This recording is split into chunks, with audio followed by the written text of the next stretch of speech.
Archivist Kelroth's appendages trembled as he stared at the void in the Galactic Archive. Where humanity's entry should have been, there was nothing, not even the ghostly shimmer of corrupted data.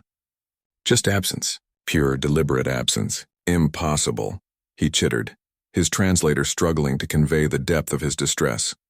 In 12,000 cycles of curating the archive, he had never encountered a complete deletion.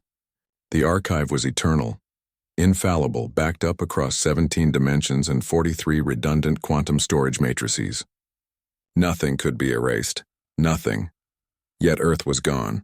Kelroth had only stumbled upon the absence by accident, following a trail of cultural references that led nowhere. A Viridian opera mentioned human jazz, a Crick's philosophy. Text cited Terran existentialism. A Yulmar cookbook featured Earth, chocolate.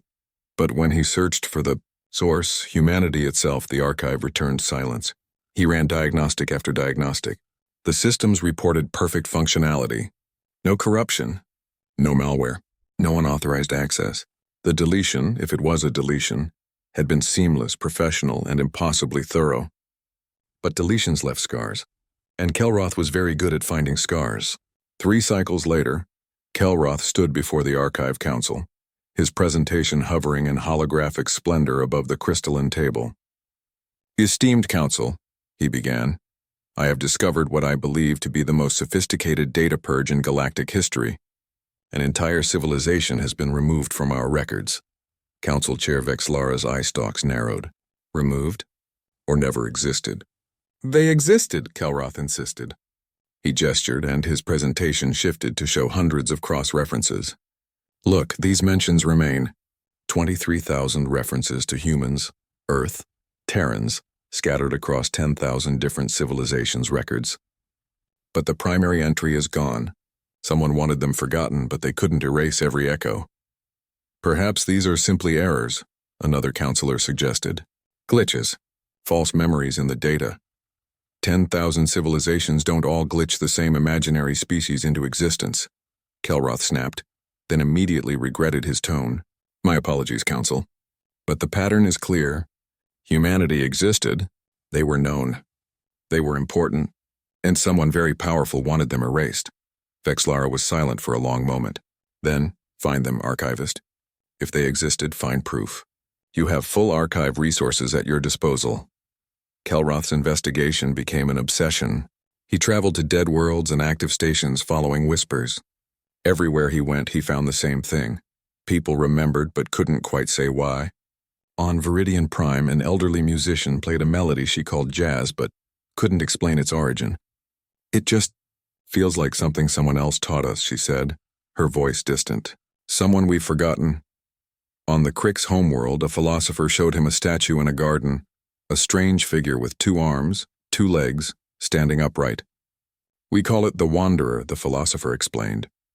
"It represents the unknown teacher. Legend says it depicts the species that taught us to question, to think critically, but that's just mythology." On Yulmar Station, a chef served him something called chocolate cake.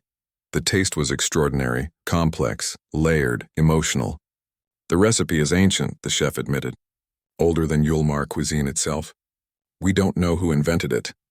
We just know it's sacred." Everywhere he looked, humanity had left fingerprints. Music, philosophy, art, food, even words. So many words borrowed from a language that supposedly never existed. But the most damning evidence came from the Neutral Zone trading post, in a bar frequented by mercenaries and information brokers. There, Kelroth met a Thraxian soldier named Corvin, who had scars unlike anything Kelroth had seen, precise surgical covering weapon ports that shouldn't exist on Thraxian physiology. "Retrofits," Corvin admitted after enough drinks. "From the war." "What war?" Kelroth asked carefully. Corvin's eyes went distant. "The one we don't talk about. The one that didn't happen." He laughed bitterly. "Funny thing about erasing history, Archivist. You can delete the records, scrub the files, even rewrite memories. But you can't undo what was learned. Half the weapons in this galaxy, human designs. Half our tactics, human strategies. They taught us how to fight, really fight, and then someone made us forget who the teachers were." "Why?" Kelroth whispered. "Because we lost," Corvin said simply.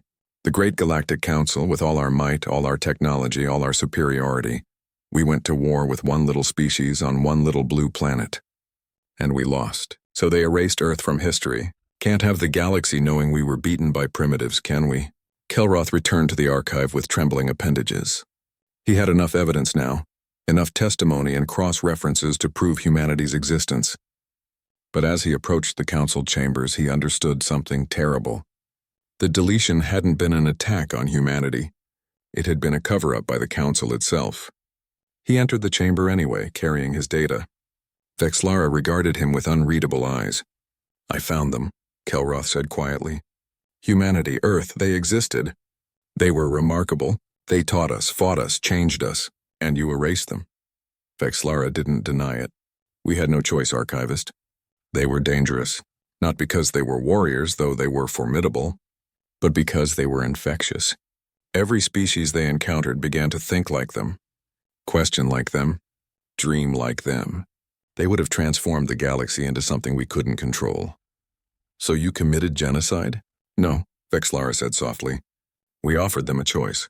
Leave and we would erase all records of their existence. Stay and face extermination. They chose to leave. They're out there, somewhere beyond our borders, building something new, and we agreed never to follow." Kelroth stood in stunned silence. "Your investigation ends here," Vexlara continued. "Your findings will be sealed. Humanity will remain forgotten." But as Kelroth left the chamber, he knew the truth. You couldn't truly erase something that had touched so many lives. The archive could delete files, but it couldn't delete influence, couldn't delete change. That night, Kelroth did something he'd never done before. He created a hidden file, encrypted and buried deep in the archive's infrastructure. In it, he wrote everything he'd learned, and he titled it, "The Species That Taught Us to Be Free." Somewhere in the darkness between stars, humanity was building, growing, dreaming, and though the archive no longer spoke their name, the galaxy itself remembered.